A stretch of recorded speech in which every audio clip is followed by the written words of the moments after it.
Like, everything is so tangled up into just the box office sales and then being on streaming services where people are ignoring movies in theaters to, like, yeah, in a month it'll be on a subscription of some kind.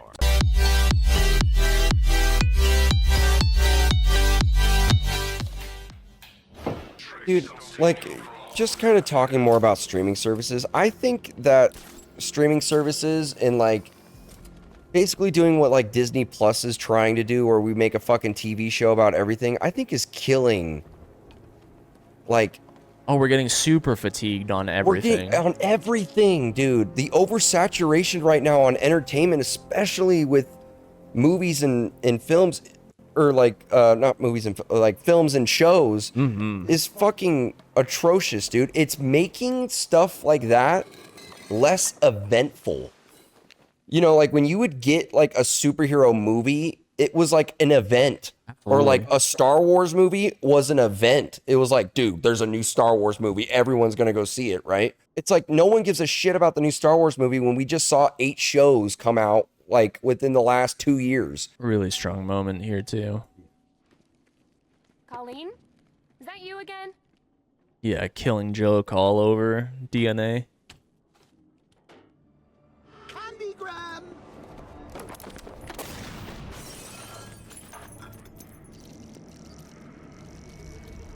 Oh, don't pass out just yet. Come on, show a little spine. Can't remember. No, it had nothing to do with Batman. I was gonna say it's just because it's the commissioner's daughter, I believe. It doesn't have anything to do with his relationship with Barbara.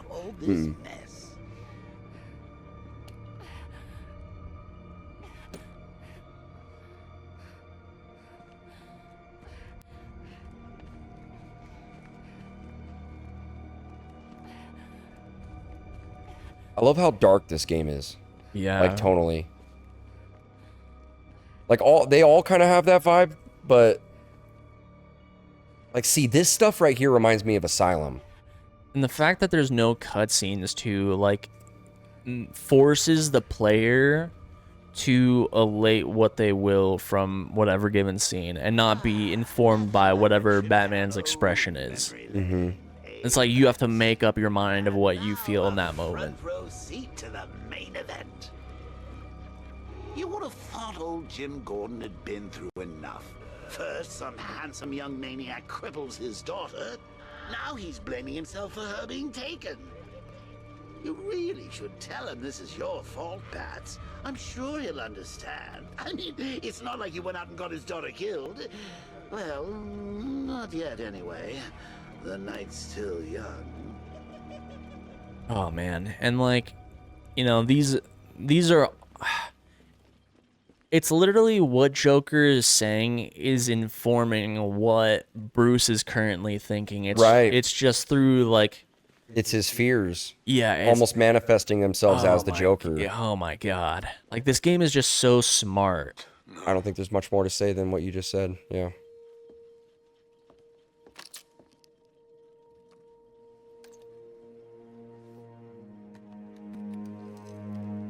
This isn't your fault, Jim. Fuck. Of course it is.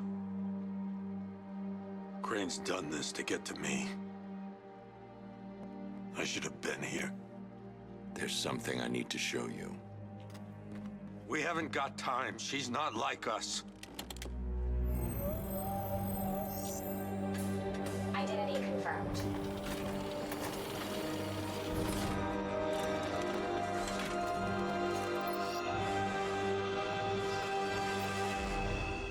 She's strong, Jim. Stronger than you realize. She works for you? This is all your fault. I will find her. Justified. She's my family! My daughter! She's all I've got! He's justified there. Absolutely. Never!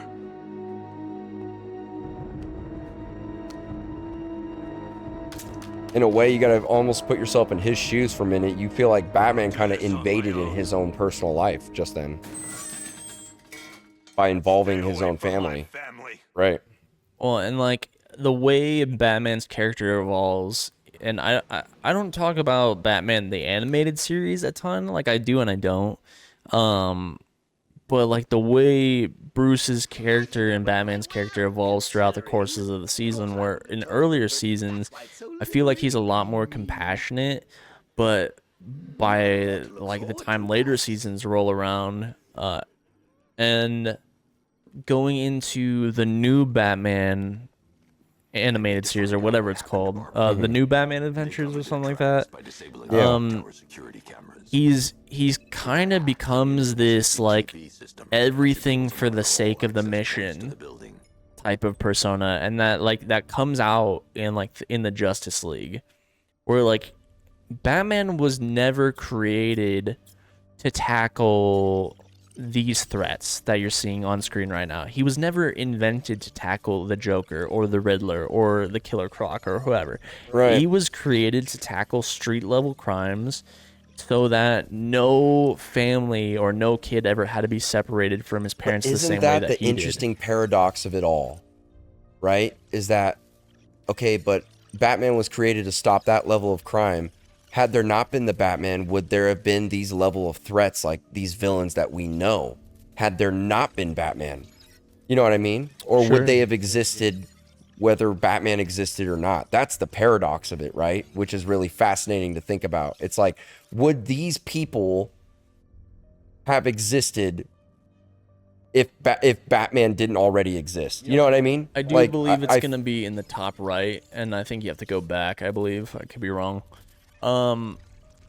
Where like in some instances yes and some no, because for a character like Mr. Freeze, for example, like he was always going to exist with or without Batman. And the Joker blames, and even to an extent Harley Quinn blames Batman for the reason Joker existed. Oh, man, I forget the line. I would have to directly quote animated series. But she's like, oh, you know, there is no Joker without Batman. Dude, but there's something in there that's contrary to that example. But like it is paradoxical in some senses, but like the point being was like when I say like later iterations of Bruce is more like everything in for the sake of the mission and like less about the compassion of it all,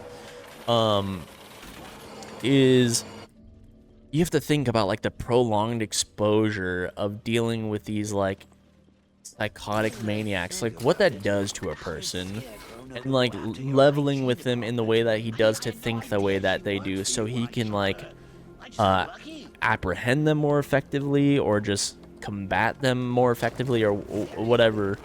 But the fact that he like goes into that frame of mind, and he's been doing it for years upon years.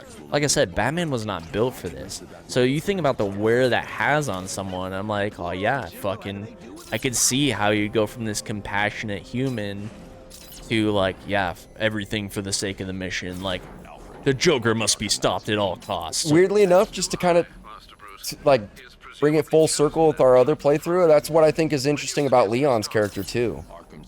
Right? Is like that he had that kind of same, you know, like the ability to see the best in someone. right, or like to have good intentions behind what you do. And then Resident Evil 4, it's more like it's all about the mission and just getting the mission done, and you can't be attached to these things. And I think that makes for some of the most interesting characters, right? Is because it's showing how like some of these characters like not lose their morality, but I guess just lose their innocence in a way, and start to look at the world more jaded and just see situations for what they are, but also never really losing the motivation of what got them there to begin with. That's super fascinating to see, you know? But also I think like the capacity to like, yeah, you never forgot why you did it, but like sometimes like in that same breath, it's like you I think you do. Yeah. I do, but I think I have to look at it first. Oh, okay. Like, there's also that same breath where it's like, damn, like, you know, I remember all these feelings that I had, like the original drive that I had. Like, yeah, you're still motivated to do the job and get the job done, but it's like, The weight of the world is like stripped away part of you. yeah, like, Yeah. it's definitely like interesting to think about, and Super interesting. I Yeah. think the same applies to like a character like Batman, and like, you know, with Pattinson's Batman, he feels far too ground level and grounded to even like interact with anything remotely close to a Justice League. He feels too homegrown. Where like the scope of his character and his Batman does not supersede Gotham in any way, shape, or fashion.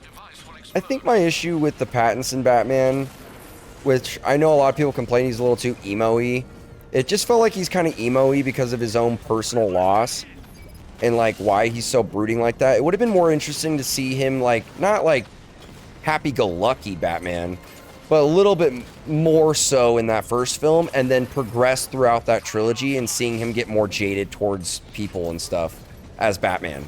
I think that would have been more interesting to see that development in his character than to have him be like that right off rip. You know, because I think he's only Batman for like 2 years at that point in the film. No, he has been working with the GCPD for 2 years. That doesn't necessarily mean he's been Batman for that long? yeah. Oh, okay, well then maybe I'll pull back on that a little bit. But you get what I'm saying. No, I think I it do. would have been, as a character, that would have been more interesting to see, like, given the repercussions of like whatever happens in the first Batman movie and the second Batman movie. That's the reason why he is the way he is in the third Batman movie, is because he, you know, the events of those films made him more jaded. But it's also contrarian to, like, he's been working with the GCPD for 2 years, but the way he interacts with them and navigates throughout the course of the film with them feels as if it's more like the first 2 weeks. Yeah. So, I mean, is that a big monkey wrench in things? Not really, but like, there wouldn't be as much like awkward chemistry or tension, or you know, you could maybe try to infer that like, okay, he's been air quotes working with the GCPD, meaning explicitly Gordon, but he doesn't say that exactly. But it's like, how like do you really want to split hairs on the matter? I don't know. With that said, I still like the film quite a bit. Yeah, me too. Me too. I've been meaning to watch The Penguin, man. Me too. I've heard that's really good. I have heard that is really good as well.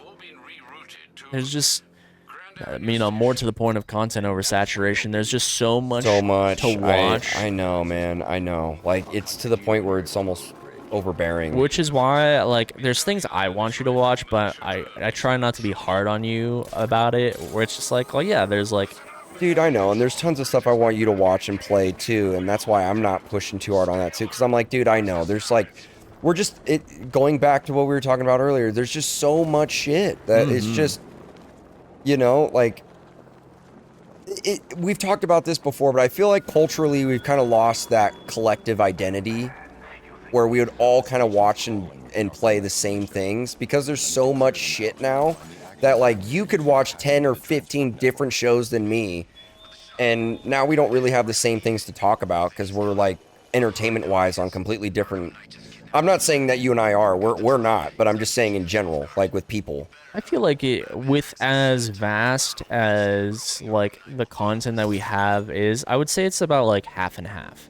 Like, we've been succinct with the things like we've watched like half the time, whereas like the other half of the stuff is like we don't intermingle with that other half of the stuff that we watch at all, which is perfectly fine. Like, oh yeah, diversity exists for a reason.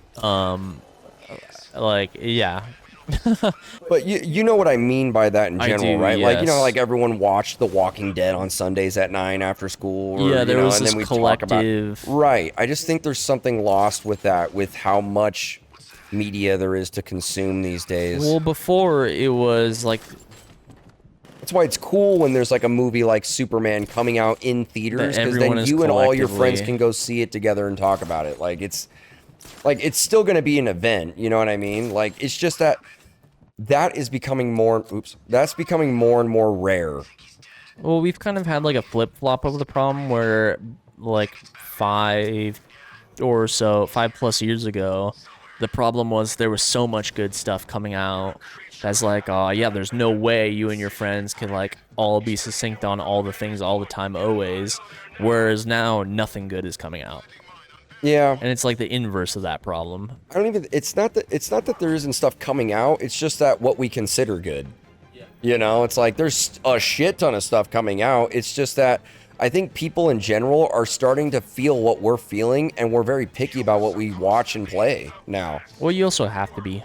I think that's actually a good thing. I think people choosing to not fucking put their money into shit that's bad is going to be a big wake-up call to the industry of video games, just in entertainment in general, you know? Which is good. Hopefully that means that we'll go back to way things Careful, were. buddy. You got a little nip slip going on. Oh, shit. My apologies. I just wanted to make it a little erotic on this playthrough, everyone. Oh, you dog. But I You think son of a bitch. in general, I think that could be a good thing to where it's like now by doing that, we're demanding better quality over quantity. Absolutely. Because we are in a quantity phase right now, and Oh what we my want is God. quality.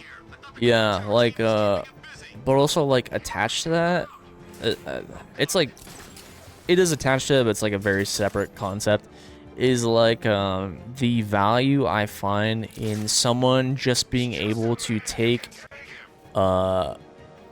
like, my word for something as, like, oh, yeah, I'll take you at face value. Like, oh, you recommended me this thing? Like, oh, yeah, fuck it, I'll give it a try. Like, I value that extremely because I feel like I try my best to only recommend things that I think are, like, amazing. Sure.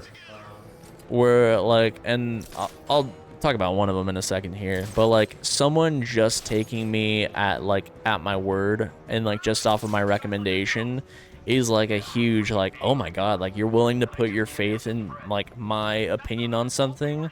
I'm like, oh, I really appreciate something like that, something so simple, because it's pretty rare that I get that.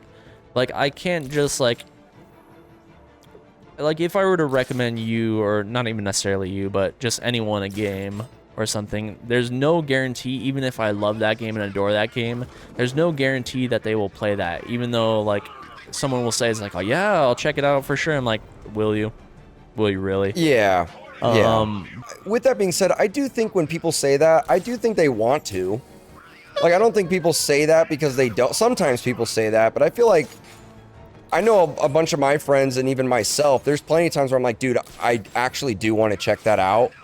And then you end up getting sidetracked or forgetting that that's on your... That's why I make lists of shit to watch and play, is because I do want to check out the things people recommend me. It's just that I feel like everybody is guilty of this or has this, where it's like you have so much shit you need to watch that it's like, dude, I don't even know where to begin with half this shit, you know? No, I could, which is my level of understanding, where it's like, I totally get, like, I would really actually appreciate it if someone was like, if I recommended someone something, is like, I'll be honest with you, like, I'm probably not going to get to that. Yeah. I mean, there's been definitely shit people have recommended to me where I'm like, I don't think that'd be my thing. Like, that, like, I've said that before. I have no problem telling people my opinions on shit. Like, there's definitely things where I'm just like, I don't think this is really for me. Like, I don't really have that much interest in it. But when I say, like, oh, yeah, that actually sounds interesting, I would check that out, I do mean it. Like, I do want to check that out. Well, like a small thing for me is, like, you know, I've talked about Balatro, and, like, if you told me, is like, I had you play it a little bit, you're like, oh yeah, this is pretty neat. I was like, all right, for sure. Like, he likes this to some capacity. Would it hurt my feelings if you never played the game ever after that point? No. Yeah, no. I'm not gonna guarantee you that I'll ever like actually get around to playing it, because, like, I don't know, maybe I won't. Watch out for a bomb around here, by the way. Oh yeah, you're right. But did I actually think it was fascinating? 100%. I did think it was fascinating. I was like, damn, this is way more interesting than I expected it to be. And I actually saw it on my PlayStation the other day, and I damn near started playing it. So Yeah, it's who like knows? You know, it's just like what you find value in any given moment. Where it's like, okay, like do you value in this moment a game that you can play that's like, maybe it doesn't take the most thought ever, or like you want to play a game that isn't demanding your full attention either from a like storytelling standpoint or a mechanical one. Like that's what that game strikes for me, and that's really important for me right now. dude, I think the issue that I'm kind of running into when it comes to entertainment and stuff With the Arkham Knight's is mission taken care of, is that like I want to consume so much of it that like by trying to consume so much of it at once, I end up finishing none of it. You're like exhausted before you even start. Yeah, and it's like because like traditionally I'm like, this is the one game I'm playing right now and that's it. And by doing that, I'll usually get to the end of it. But lately it's like, dude, I want to start this, but I also want to start this, and I want to start this, and I end up starting all of that, but end up finishing none of them. And that's been kind of frustrating for me because it's like I'm trying to get going on shit I need to watch and play, but then I, stop playing Evil Within 2, 15 hours into it because I want to also start this and I want to start that. And then by the time you kind of trickle your way along with shows and movies and games, then you'll forget, dude, it's been like 3 months since I played Evil Within 2, Well, that's kind of been the importance of streaming for me that I was talking about either earlier this recording or last recording on Resident Evil, whereas like I will focus on only 2 narrative-based games for streaming. And streaming as consistently as I have been has been like in a way holding me accountable to continuing to play these games. Like if I'm not enjoying the game, I'll be like, guys, this game is ass. Like I'm not gonna play this. Like I stopped playing like conceptually a Square Enix game that's Full Metal Alchemist. That's on the PS2 generation. I'm like, conceptually that sounds fucking kind of tight. In practice, that game sucked. Yeah, I remember you saying and that. I was just like, I'm not gonna like chat. I'm not gonna keep playing this. This game is ass. Like the narrative is like kind of okay, but like the gameplay itself is like terrible. Eddie, sweetie, you confused me with Robin. The big guy and I aren't all that close. Oh, I know.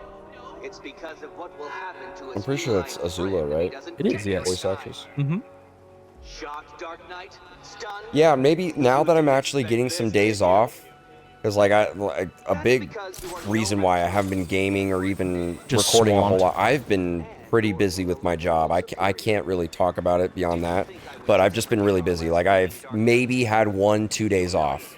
2 days off if I'm lucky. I've been working. Well, then sometimes you just gotta recover too. Yeah, so now that I'm actually gonna have like consecutive days off, 3 or maybe even 4 days off in a row, like I want to get back into streaming. I want to get back into like, doing the things I was doing on my days off. So now that that's happening, I said this on the very beginning of this playthrough. Hopefully we'll be able to do more nights like this again, because I fucking love doing shit like this. Like having nights like this where we just bullshit and play games like this at night, fucking badass, dude. Me too. Some of my favorite like gaming memories I've had, I'd say. Well, and like, I mean, I really just appreciate good conversation, and I have some of the best conversation with you. Like, I'll have good conversation with other people too, but it's about like very zoomed in things specifically. Like, I'll have a fighting game friend, and we'll talk about fighting games, and that'll be cool. Talking about anything else with that, like whatever given friends, like, might not go over as swimmingly, but we talk about everything. And it's always like hyper extensive, and it always like rabbit holes into something else. Like and kind of like going back to recommendations a little bit, like one of the things that comes to mind that I'm really pushy about recommending is a podcast I showed you forever ago, which was Wolverine: The Long Night. And I'm super pushy about like, guys, give this podcast a fucking try. Yeah, Like, I still remember like where I was when I was listening to that. I remember working on the dock at Zulily. We can say it. Rest in peace. They don't even exist anymore. But working the dock, just literally for like 3 days straight, I just tunnel vision. literally just like completely disassociated from my job, just fucking just going through the motions, and was just hyper focused on that podcast for 3 days straight. Well, and I bring that up too because I recommended that to David, and I brought this up on the channel like a long time ago. But He's like, oh yeah, I'll give it a listen. And then, like, after he listened to that, he's like, you can literally recommend me anything and I will listen to it. And I'm just like, that was so amazing. I'm just like, dude, like, I appreciate that sentiment actually a lot. Yeah, man, it was great. Because I've been super pushy at other people, and it's like, oh hey, like, what is your willingness to get put onto something new? And I'll ask people exactly like that. Like, how willing are you right now to get put onto something new? They're like, oh yeah, like what do you have in mind? Like, you got Spotify, or like you got Apple Music, or either? Like, oh yeah. I was like, oh, there's this podcast. It's called Wolverine: The Long Night, and that has 2 seasons. It is essentially the equivalent of listening to Netflix. Like, all independent voice acting, amazing mastering. It sounds like you are listening to something filmed on location. Is that good? Are you okay? And like, how many times with that I've gotten the like oh hey, like, give it a shot. It's like, oh yeah, I'm like, yeah, you're not gonna fucking listen to it. I'm just like, but this thing is so amazing. I'm just like, I want more people. I want more eyes on it so this medium can expand more. Do you know how many things I would love to be filmed in like an audio drama format, like Wolverine: The Long Night? Dude, I would love a fucking Harry Potter audio drama, like all independently voice acted, like exploring Hogwarts, or like, it doesn't even have to explicitly be Harry Potter. Like, it can go into the Marauders, or like, dude, imagine a fucking Lord of the Rings, or Star Wars. Yeah. Or fucking, like, dude, expanding the audio medium. Like, dude, so many people are open to the audio format because we all have fucking jobs. We all work long ass hours. Sometimes we like to listen to things in the car. Like, dude, our commutes sometimes are upwards of 40 minutes, and for some people, Dude, yeah, no kidding. I'm like, bro, like, the audio space is now more Prominent than ever. yeah, like, free market than ever. Yeah. I'm like, dude, expand on this. This is like incredible what you're doing with the medium, and I feel like that's not tackled enough. I don't know how like, well, you can monetize this, or how profitable it is. Maybe it's not at all. Yeah. But dude, oh my god. And then going even into games, bro, you get the fucking Resident Evil Diaries in an audio drama format. Like, that's another way That'd be awesome. that that Capcom could expand the medium. Yeah, 100%. You're not even wrong. Like, there is so much untapped potential in fucking podcasts. That's so true. And just audio format. You want to play for a little bit? Sure.